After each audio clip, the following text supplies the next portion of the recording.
And we're back. 5:30 is the time, and we are counting down to the Bay Bridge shutdown here on the KRON 4 Morning News. As you can see here on the clock, we are 14 hours, 29 minutes away from the shutdown of the bridge. That is counting down till 8 p.m. tonight, and that's when Caltrans will shut traffic off in both directions, and it'll stay closed all Labor Day weekend long, 4 days now, so you need to find another way of getting around. Here's a live look. Caltrans has put up some cameras here on Yerba Buena Island. This one right above the tunnel entrance here, you can see traffic on the upper deck headed towards San Francisco.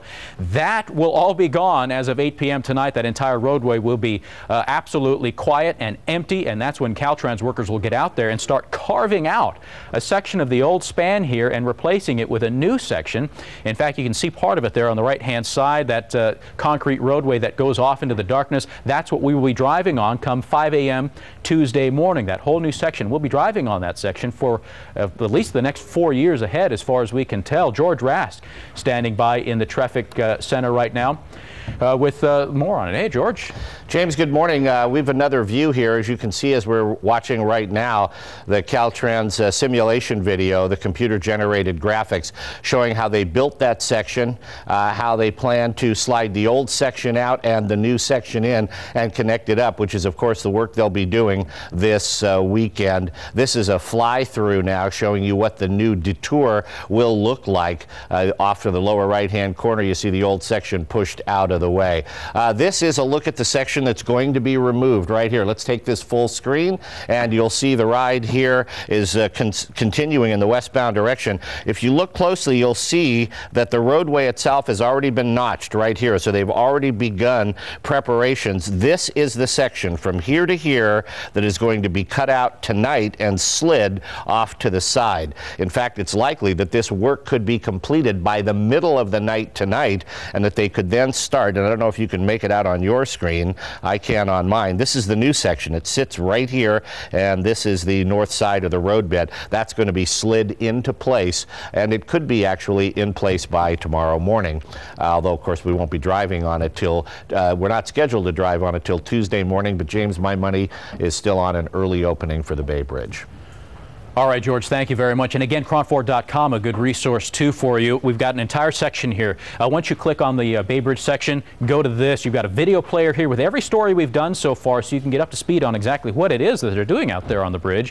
And then on the right-hand side, we've got links and resources for you with ways of getting around the closure, again, which will begin tonight at 8 p.m. and last until 5 a.m. next Tuesday. So get there to KRON4.com and get the information you need to know. All right, from here, let's go on to what we know about the J.C. Dugard case. It is our developing story this morning. We're hearing from J.C.'s aunt for the first time. She spent 5 days with J.C. and her 2 daughters. We also spoke with a Bay Area defense attorney. He's talking about Nancy Garrido's role in all of this. The kidnapping case will tell you how family and neighbors are also profiting from this case. That story coming up in a minute. But as we said, the aunt of J.C. Dugard is sharing her story now with her reunion with the kidnapped girl. Tina Dugard is her name. She is the sister of J.C.'s mother. And she told the Orange County Register that she spent 5 days with J.C. and her 2 little girls. Tina described J.C. and those girls as being happy.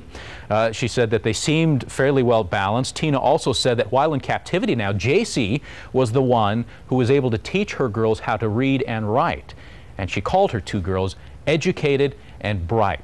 So a very proud mother there. And again, we're all waiting to see J.C. Dugard come forward and tell her story from her own account. And when that happens, we'll, of course, bring it to you here at KRON. In the meantime, we're also learning more this morning about Nancy Garrido. That's Philip Garrido's wife, who's also accused of kidnapping J.C. Dugard and holding her captive for 18 years. She worked, apparently, as a state-licensed nursing aide, mostly in Contra Costa County, even as police say she was helping Philip keep J.C. isolated for years.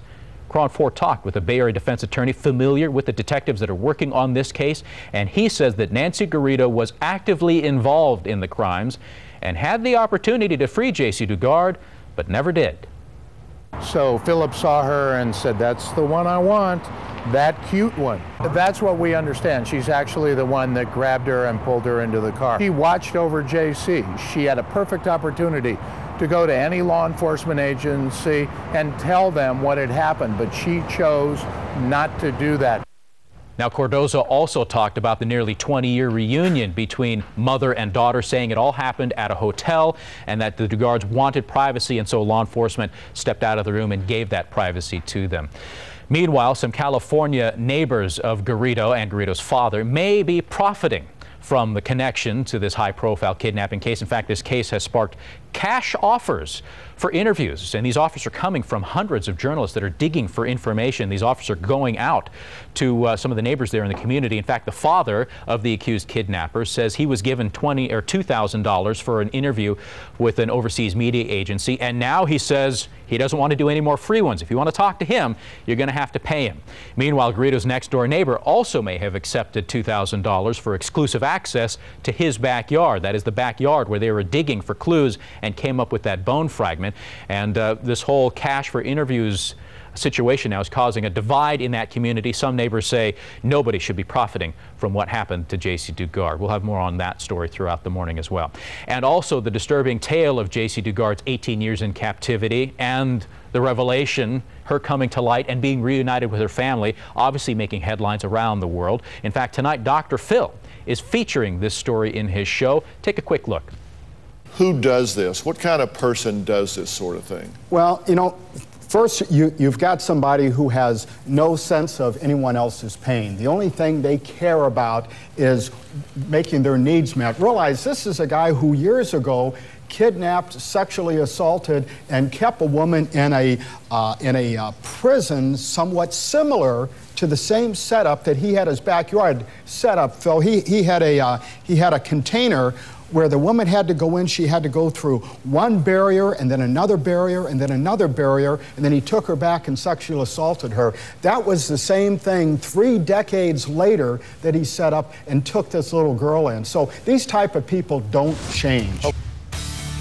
And you can see Dr. Phil, the show, in its entirety tonight right here on KRON 4 at 8 o'clock. In fact, KRON 4 reporter Kate Thompson was in the audience. She and Dr. Phil talked for a bit about the case and her reporting out there in Antioch. So watch it all, 8 p.m. tonight right here on KRON 4.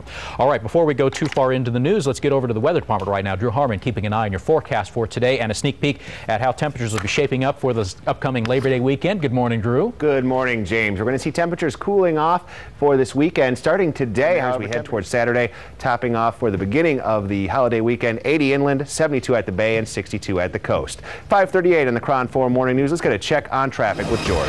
Thanks, Drew. We'll start off with Interstate 580. No hot spots here. An easy ride in the westbound direction. 8 minutes to get to Highway 92. 16 if you're heading toward Palo Alto. James? All right, George, thank you very much. The time now, 5:39. Another developing story to bring you. Skyline College remains closed today. Police are continuing their investigation of a shooting there on campus.